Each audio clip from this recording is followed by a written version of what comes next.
Good morning, good afternoon, everyone. Welcome today. My name is Frank Troyes from Soho Advisors out here in Singapore, and we are now enjoying another lockdown, which is both good and bad. It's given us the opportunity today to talk to Harry Krkalo from Geely Capital. Harry, how are you today? I'm well, thank you. So enjoying the limited freedoms that the lockdown's bringing across Asia. It's kind of, to your point, it's kind of ironic. Here we are in our own versions of a lockdown, and at the same time, the objective today is actually to talk about a new mobility and the advantages of mobility in today's world. So, Harry, you and I have known each other a long time, and forgive me, it is a disclaimer to everybody. Our firm has a horse in this race. In addition to knowing Harry personally, professionally, we have a number of initiatives in place, so I'd be remiss if I didn't share that with everyone. But Harry, let me ask you a couple of questions. Let me lead off with the most ignorant American question. Who and what is Geely? Maybe first off, for folks watching this, because I can assure you probably 90% of the people as they're first coming into this probably really don't even know who Geely is. Well, look, it's not a bad question at all, to be honest with you. I mean, it's kept a relatively low profile internationally. But look, within Asia, Geely's known as being the largest private car manufacturer in China. So over the last year, we've had a relatively good run rate with regards to selling cars under the Geely brand. And we sell around 2 million cars primarily in China under the Geely brand.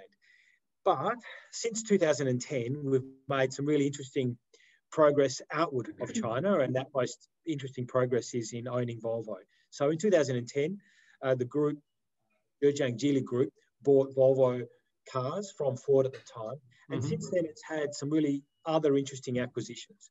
The most notable or the biggest one is that we are the single largest holder of Daimler, Mercedes-Benz. That was around 10%.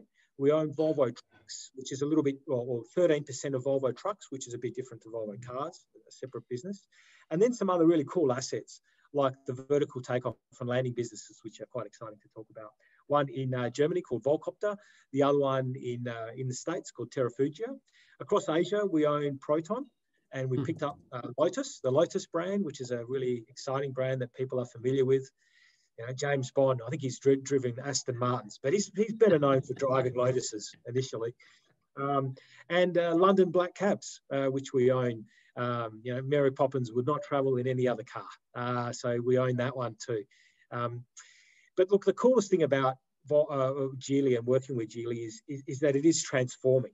So we've got these car brands, but the chairman and the group has made a commitment to moving into the area of mobility as a service. So the most recent announcements and the most recent publicity has been around exactly that. And that is to do with partnerships that we've got with Alibaba and Tencent and Foxconn, which then sort of move into kind of the next phase of what it is to be a car manufacturer.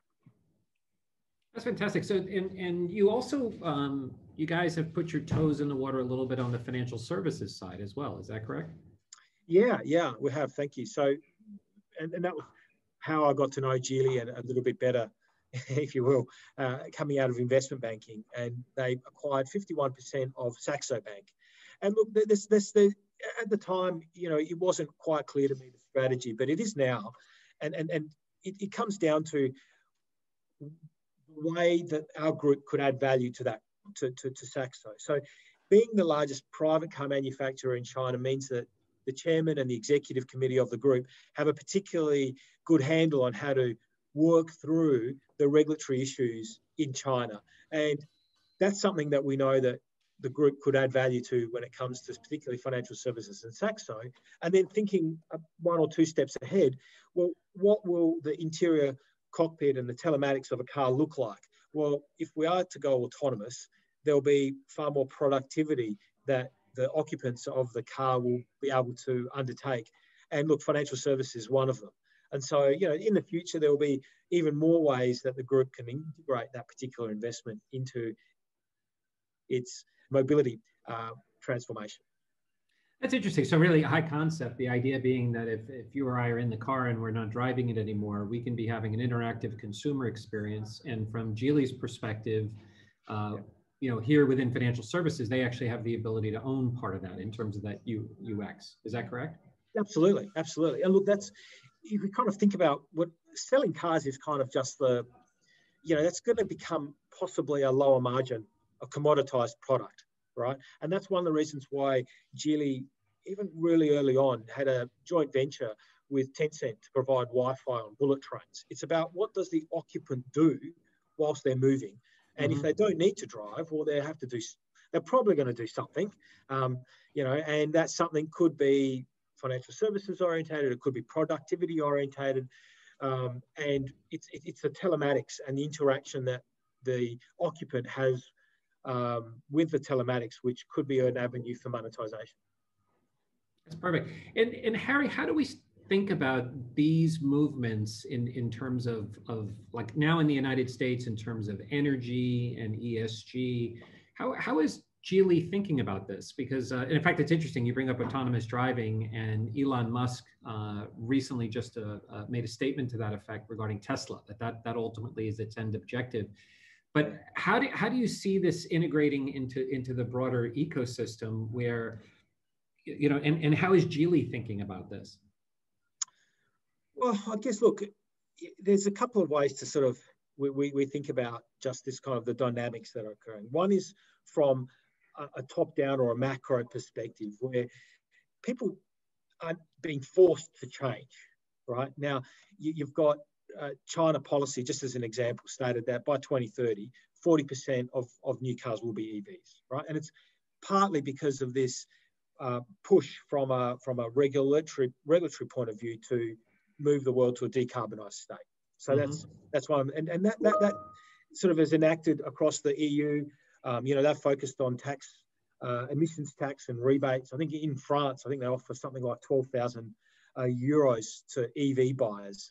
Other countries are putting in place, as an example, Great Britain has like 80 zones now where you either get no tax or you're not tolled if you have a EV. So you can enter this particular space with an EV free of charge.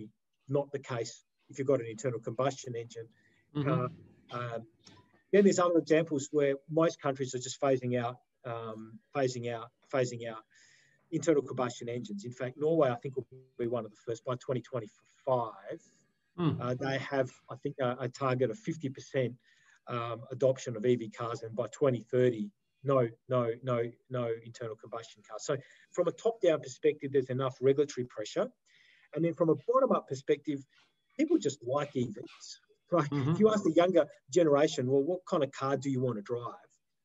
The fact that I'm getting a mobile phone on wheels and can play games and it knows my life and I can interact with it and it's cool and it's environmentally friendly, there's a natural desire within, if you will, the consumer, which is now preferencing away from internal combustion engines.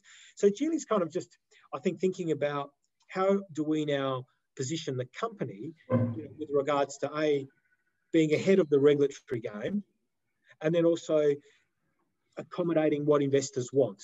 And look, a lot of that is ESG, a lot of that is now becoming autonomous, electric, and connected.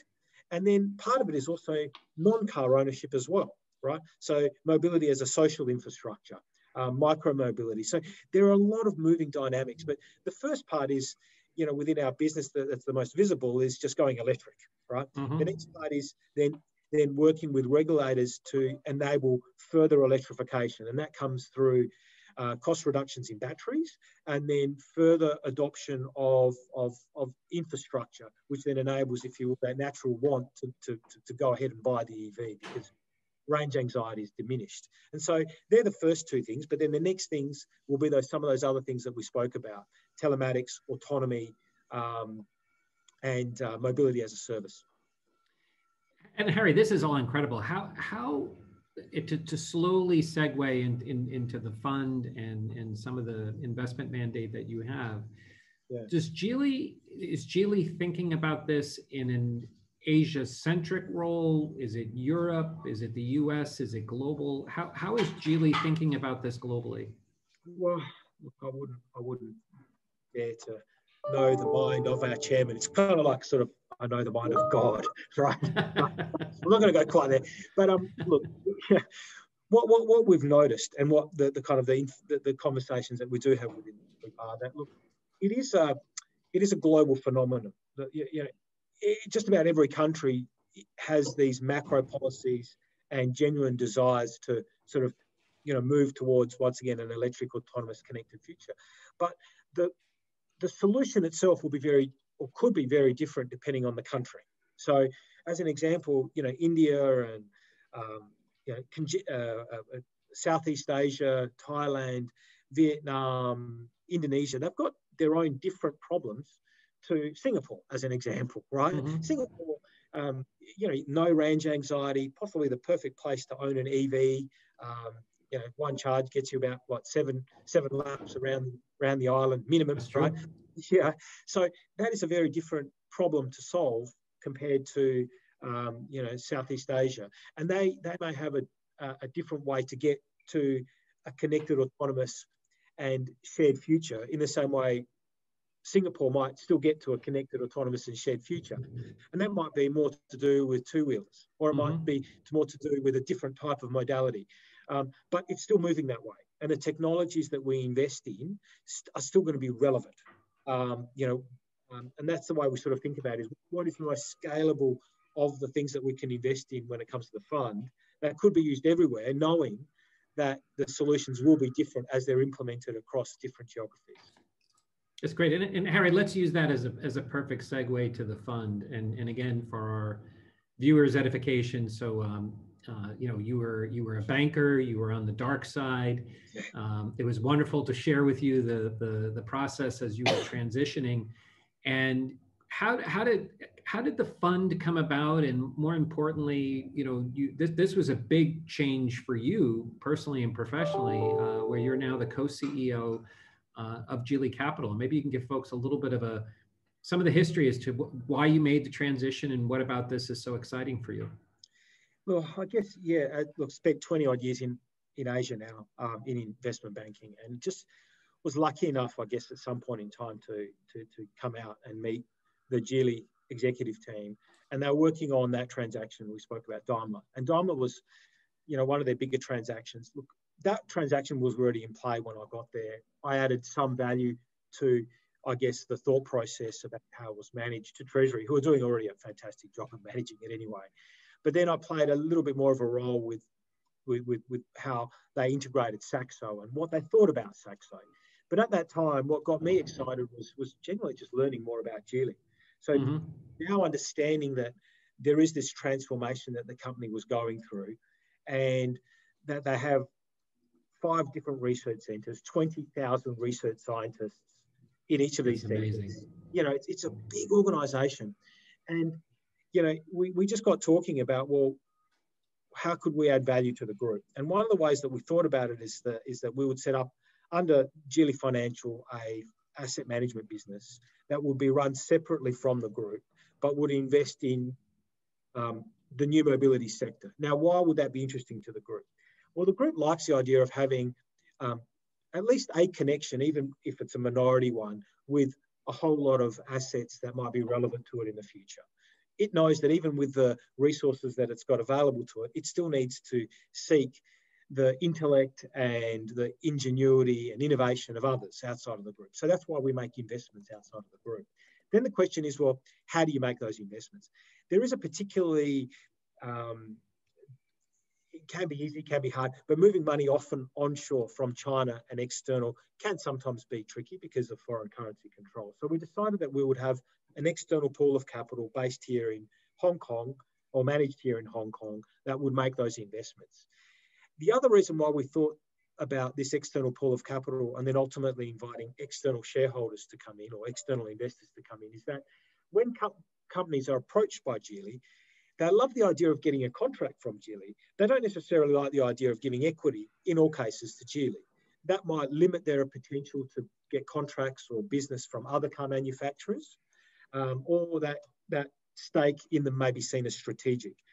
So we've put together a fund. That fund, within the confines of responsible investment and executing a particular mandate, which is mobility as a vertical, seeks profit only. So we seek minority investments and profit only goal from the capital that we deploy to these companies. And now we figured that that was the perfect combination. It was good for Geely because they still had a stake, if you will, albeit a minority one.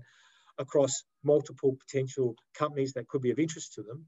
But to the companies themselves, it was also a nice way to be introduced to Geely. And I love having these conversations with companies that we invest in, because I can kind of say to them, hey, look, we will leverage our ecosystem for your benefit. You can think of me as a buyer of your services, and we will assess you as a consumer of the products that you produce. But with the capital I deploy to you, I just want you to go ahead and make money freely. You are the management team. You're responsible for creating shareholder value. I want a minority stake. You do what's best for the company, unencumbered by any strategic ties to Geely, but I still will do my best to commercialize your business within our group. So it's kind of the best of both worlds for the company. As it turned out, it was the right idea for Geely to do. And I genuinely think that it is an amazing prospect to invite investors along for this journey, because it really is a privileged look into identifying, or sourcing, identifying, and ultimately commercializing our portfolio companies.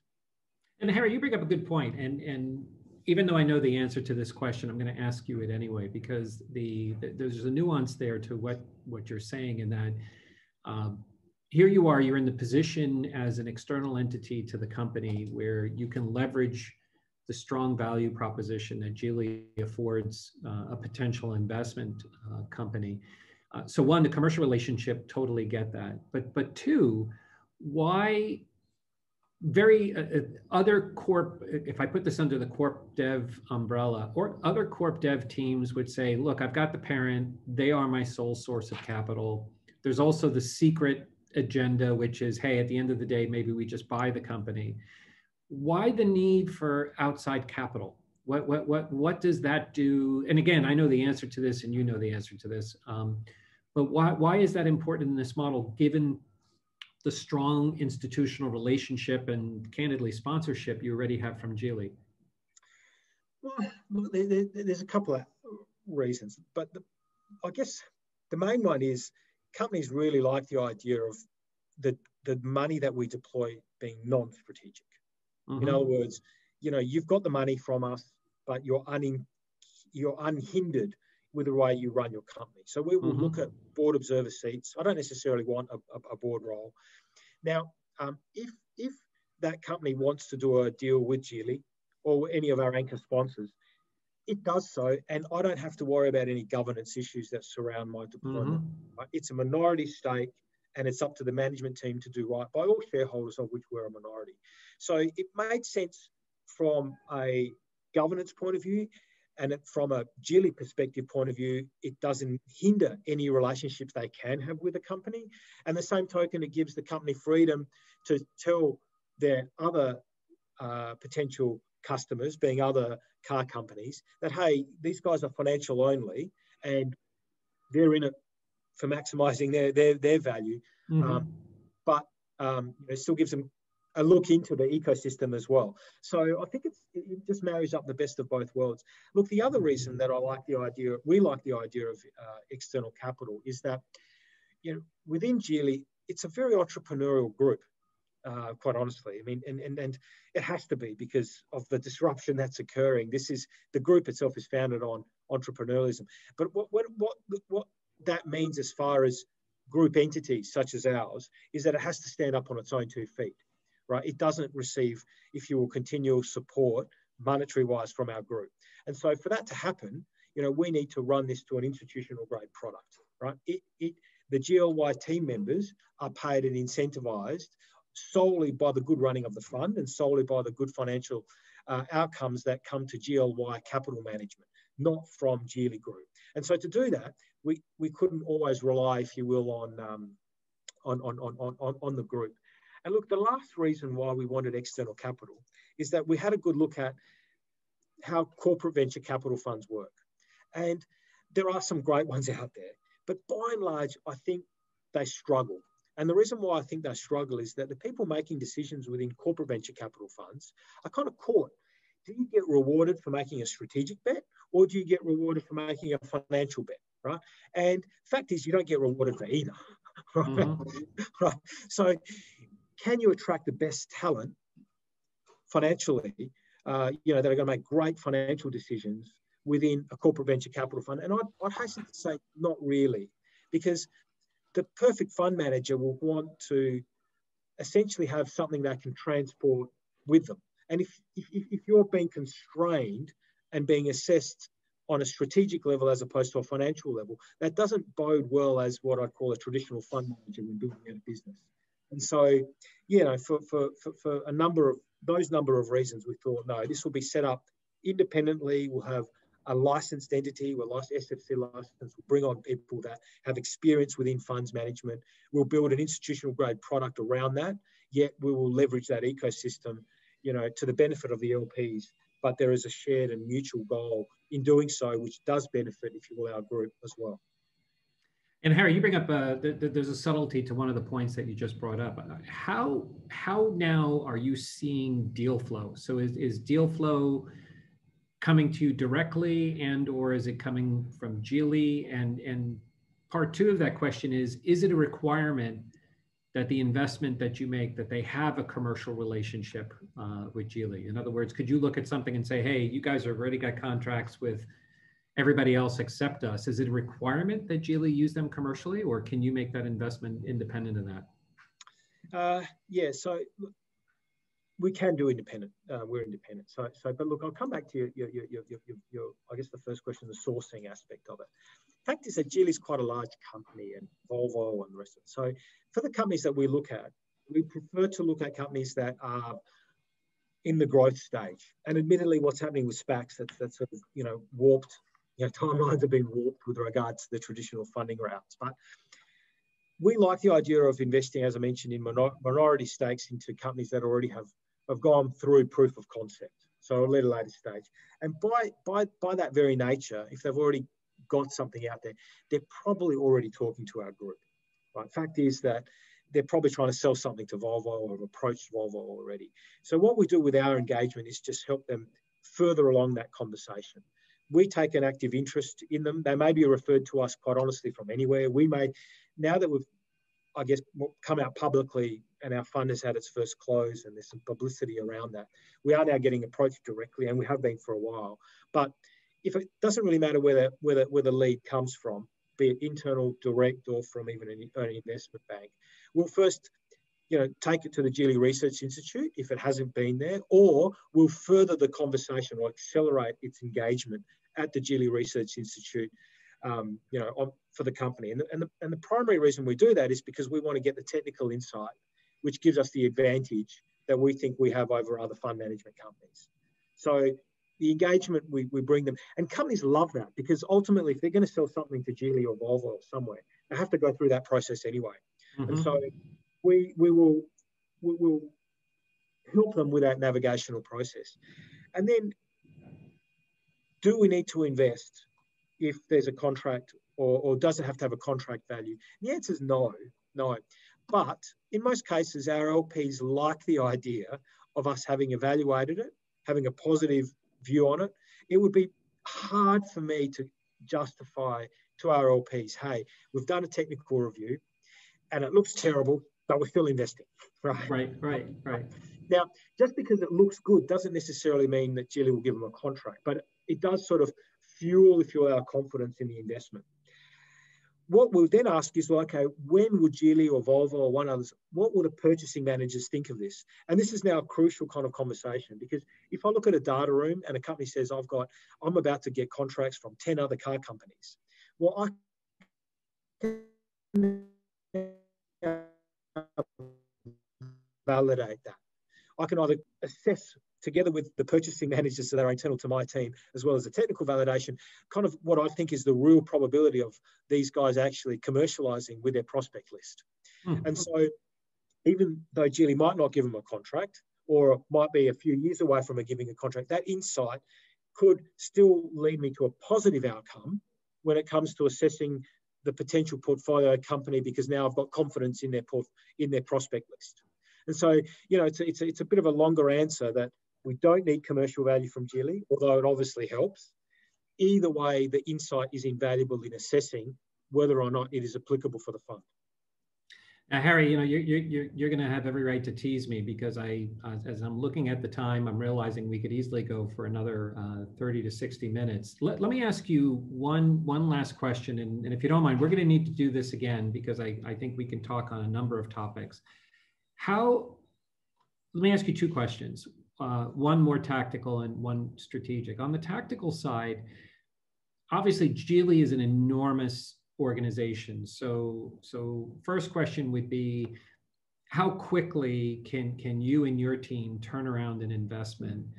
And then part two, given just the sheer breadth of what you see, do you find, because you have some investments in the fund which are very mature, and at the same time, I think your intent is such where you can recognize things early stage as well, for lack of a better term. So question number one, when companies are coming to you, how quickly can you and your team turn around an investment given just how comprehensive that evaluation could be? And then part two, as investors look towards the fund, what do you see as are these later stage companies? What would be the best way to categorize where they are in their life cycle?